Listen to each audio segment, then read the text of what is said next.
इसलिए भारत के पहले शिक्षा मंत्री का नाम अगर पूछो तो लोग कहते हैं मौलाना अबुल कलाम आजाद। लेकिन मैं कहता हूं कि मौलाना अबुल कलाम आजाद का नाम अगर आप जानना चाहते हैं तो भाई ये तो पता करो कि मौलाना आजाद का असली नाम क्या था और मौलाना आजाद कहां पैदा हुए थे, कहां से आए थे, उनके बचपन में नाम क्या था, जवानी में नाम क्या था। यह मौलाना अबुल कलाम आजाद की लिखी हुई किताब है। यह किताब कब मिलेगी, क्योंकि यह बड़ी मुश्किल से छपी थी और यह भारत के पहले शिक्षा मंत्री थे 1947 से लेकर के 1958 तक। हम आज कोई शिक्षा मंत्री बन जाए तो हम बड़ी खामियां निकालते हैं कि पता नहीं कहां से पढ़ के आई हैं, इन्हें कुछ पता भी नहीं है, ये नहीं है, कोई डिग्री मांगता है, कुछ मांगता है। लेकिन देश के पहले शिक्षा मंत्री जिनका पूरा नाम था सैयद गुलाम मुइनुद्दीन अहमद बिन खैरुद्दीन अल हुसैनी, ये भारत में पैदा नहीं हुए थे, ना भारत में इनका कोई रिश्तेदार था, ना इनके माता पिता भारत के थे। इनके पिता मक्का के में रहने वाले थे, इनकी मां मदीने की रहने वाली थी और इन साहब का जन्म मक्का में हुआ था 1888 में। ये भारत आ गए 1902 में। पूरी दुनिया की सारी किताबें खंगाल दी, मुझे यह पता नहीं चला आज तक कि ये भारत के पहले शिक्षा मंत्री ऐसा होना चाहिए, कम से कम पढ़ा लिखा हो, कुछ ज्ञान हो। आज तो हम छोटी छोटी बातों से लोगों से पूछते हैं, लेकिन उस वक्त तो बड़े बड़े ज्ञानी मौजूद थे। लेकिन ये शिक्षा मंत्री न कभी स्कूल गया, न कॉलेज गया, न विश्वविद्यालय गया, ये मदरसे में पढ़े हुए हैं और मदरसे से निकल के मदरसा साहब ये शिक्षा मंत्री बने और 47 से 58 तक रहे। और इतने झूठे थे ये, इतने डरपोक थे कि अपने रहते रहते जो किताब इन्होंने लिखी है इंडिया विंस फ्रीडम, इस किताब को 1958 से पहले लिखा और उस वक्त की जो सच्चाइयां थी और इनके जो मक्कारी के मंसूबे थे, जो साजिशें थी इस आदमी की, उसके बारे में लिखने की हिम्मत अपने जीते जी नहीं हुई। क्योंकि अगर ये लिख देते तो इनकी पोल खुल जाती, तो फिर ये शिक्षा मंत्री नहीं रहते और इनका हिडन एजेंडा पता चल जाता। तो अपने लिखने से मरने से पहले इन्होंने 30 पन्ने अलग से लिखे और कहा कि जब मेरी मृत्यु हो जाए उसके 30-35 साल के बाद इस 30 पन्नों को मेरी किताब में जोड़ देना।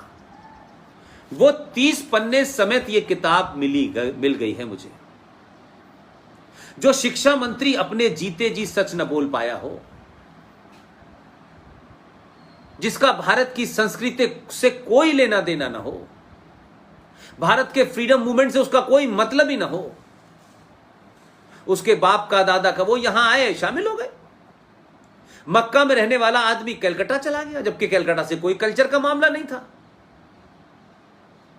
और किसी ने पूछा, और ये उस दौर में शिक्षा मंत्री बने जब हमारे देश में उस वक्त, आज 1 तारीख है, सारे देश में 5 सितंबर टीचर्स डे मनाया जाता है। यह टीचर्स डे क्यों मनाते हैं? उस वक्त के विद्वान महान शिक्षाविद डॉक्टर राधाकृष्णन का जन्मदिन होता है। उसे भारत में टीचर्स डे के नाम से याद किया जाता है। वो उस वक्त मौजूद थे, लेकिन वो शिक्षा मंत्री नहीं बने। शिक्षा मंत्री मक्का में पैदा होने वाला यह शख्स बना। और उसके बाद शिक्षा का हाल क्या रहा? 30 साल तक ऐसे ही लोग आए। हुमायूं कबीर आए, एनसी छागला आए, फखरुद्दीन अली अहमद आए, प्रोफेसर नूरुल हसन आए और आखिर में 2004 से लेके 2009 तक मोहम्मद अली अशरफ फातमी, वो 5 साल तक रहे। 30 साल तक शिक्षा में रहने के बाद कहते हैं कि मुसलमान शिक्षा में सबसे पीछे है। लेकिन हम कोई बात फैक्ट पे नहीं करना चाहते हैं, सच्चाई पे नहीं करना चाहते।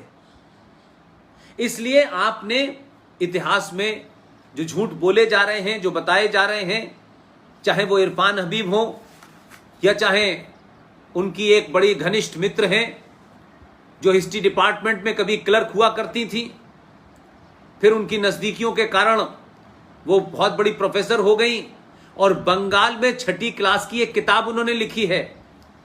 बंगाल के अंदर बंगाली में किताब है, 6ठी क्लास की किताब है, और उसमें वो मैडम जिनको मैंने अभी सुना है 60 गांठ से प्रोफेसर एमेरिटस की डिग्री मिल गई है, और वो उस किताब में लिख रही हैं, बंगाली में पढ़ाया जा रहा है कि भगवान राम विदेशी थे और भारत पे आक्रमण करने के लिए आए थे और वो राक्षस मूल के थे।